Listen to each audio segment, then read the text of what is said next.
welcome to Mustang News. I'm Caroline Harden, here with Joy Parrish. Today's stories include upperclassmen advice, NBA playoffs, and what's your drip? All this and more here on Mustang News. After a fiery debate, a North Carolina bill advanced through the Senate House that gives parents a bigger say in which books are banned from the state's public and charter schools. Now, the bill heads to the state Senate. The Education Department dismissed complaints on book challenges and removed its coordinator charged with investigating those bans, saying it was the first step in restoring the rights of parents to direct their child's education. Book bans have reached records high over the past 5 years, as several states across the county have passed their own legislation letting parents submit book challenges. Since 2004, Wake County Solid Waste has funded Feed the Bin, a program that starts with student teams collecting paper, plastic bottles, and metal cans from classrooms. They are then emptied once a week and hauled to the local Sonoco recycling facility for sorting. To celebrate the success of the program, the Solid Waste team coordinated several activities which offered student media and other school groups the opportunity to visit the Sonoco recycling facility.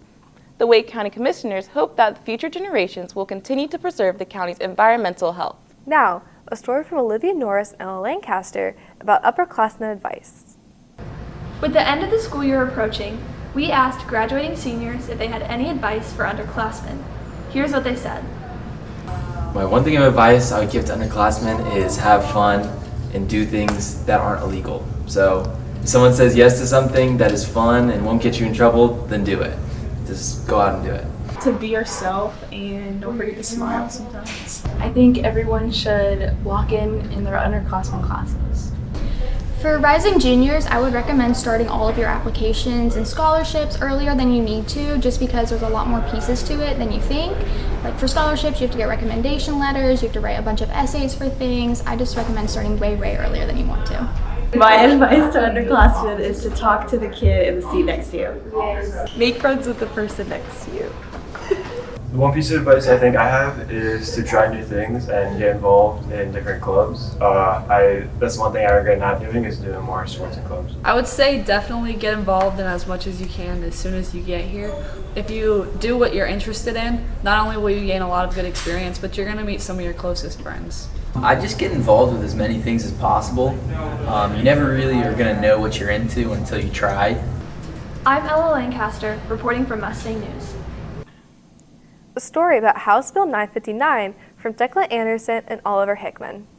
A bill that bans TikTok, requires lessons on the negative effects of social media, and includes a cell phone policy, has recently passed through the North Carolina House and is now being voted on in the Senate. I think a full-out restriction of the phone I think certain times is appropriate, it makes sense. Other times, their phone is a tool that's useful for class instruction, and it's a situational thing. With something like that, it's going to create actually a lot of problems, especially for people in extracurriculars with contacting parents after school.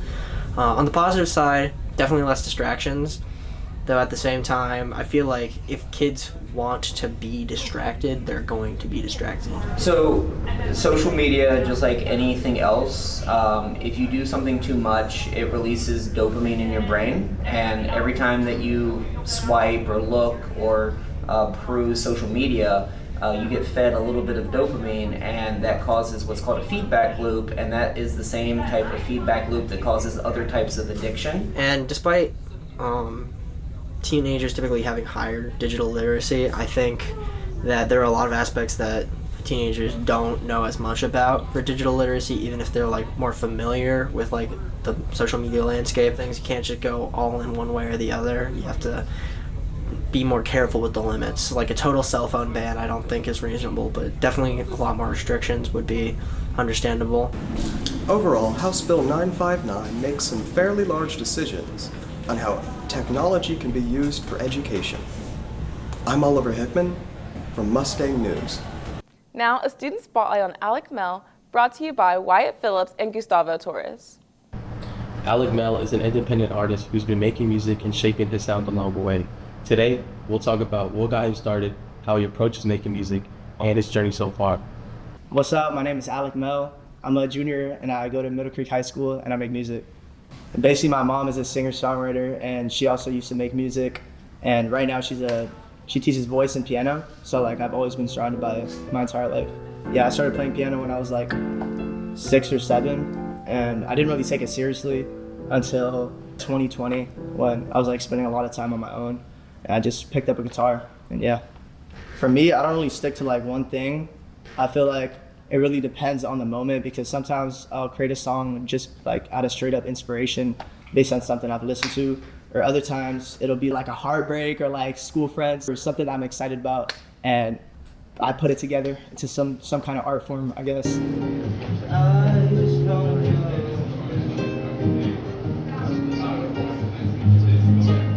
Usually I start off everything like analog or like MIDI, and then I'll translate that over to guitar, piano, bass, drums, and I'll record everything on my room. So, yeah. I'm losing my mind, trying to find all of the answers. I feel like now my inspiration, my newer stuff, it's more like a raw sound, so probably more like an Alex G, Sean Trelford, Puma Blue, a lot of jazz influence, but also like indie niche category. Best way I can describe it. As of right now, I haven't really like gotten any like traction off of my music, but definitely in the future, hopefully when I actually start putting myself out there more, I think eventually there'll come a time where like, yeah, I want to turn this into an actual straight up career. Yeah, music definitely is something that I would want to turn into a career in the future. So yeah. But yeah, I just released a 6-song EP. This is the art right here. Got 6 tracks to it. Each one is a banger. It's got like a mix of like chill vibe and then also like grunge kind of, but then also just like beautiful and melodic. So yeah, if you guys are into that, then yeah, check it out. That's a look into Alek's process and what it's like making music independently. Whether you're interested in making music or just the creative process behind it, music, like anything, takes practice. Gustavo Torres with Mustang News. The Wake County Public School System is considering ending its one-to-one student device model. This policy began to ensure every student had equal computer access. However, with budget cuts, administrators are wondering if this program is still worthwhile. Almost every class period, and I use it for homework as well. Variety of classes from year to year. If implemented, the policy change could harm the learning environment for the district's 160,000 students. With education shifting to digital, losing personal devices would disrupt students' ability to learn. I think if the school didn't issue me a Chromebook, it would be insanely hard to get anything done, considering that almost all of my teachers use technology to do our assignments. Additionally, the recent trend of students inserting lead into their devices has increased repair and replacement costs. Wake County schools have already issued warnings, urging students to immediately stop this activity or face disciplinary and legal consequences. I know a couple people that just straight up throw and punch their Chromebook. I actually knew a guy who stabbed like a hole in his. I don't know why. He said it wouldn't turn on, so he got mad and he literally stabbed a hole through it. As you can imagine, he had to get that replaced, so yeah. Administration is still leaning towards the one-to-one policy for the 2025-26 school year, but the future of the Chromebook is still uncertain. Adriel Garcia, Mustang News. From George Daniels and Claire Hibbard, a story about Chromebook fires. Some students are damaging Chromebooks just for fun, but this behavior can lead to some serious consequences. What might seem like a joke or a trend can end up with school discipline, fines, or even legal action.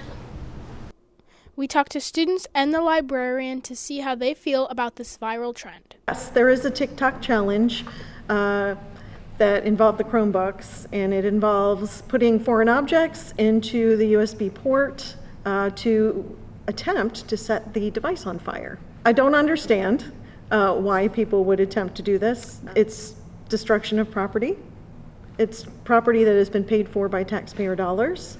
Yeah, I've seen it. It's really sad to see people destroying school property just for a laugh. Each of these are really expensive, can damage the school.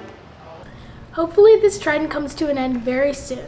I'm Claire Hibbard, and this is Mustang News. Lastly, by Uriah Para and Ella Clinton, What's Your Drip?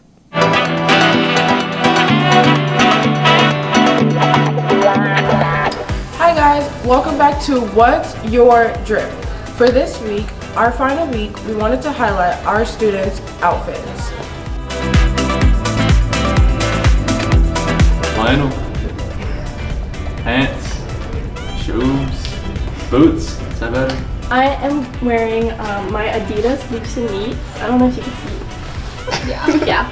And then I've got my sister's Bershka jeans. They're like the best jeans ever. So if you ever want jeans, that's like where you get them. This is from the thrift store. I think it's like Columbia. I'm not totally sure. And then I'm wearing a tank top underneath. I've got rings. These are both. So this is from my grandfather, from my friend. Thrift store again. That's about it. This has been What's Your Drip? Thanks for tuning in. I'm Joy Parrish here with Caroline Harden, and we'll see you next time on Mustang News.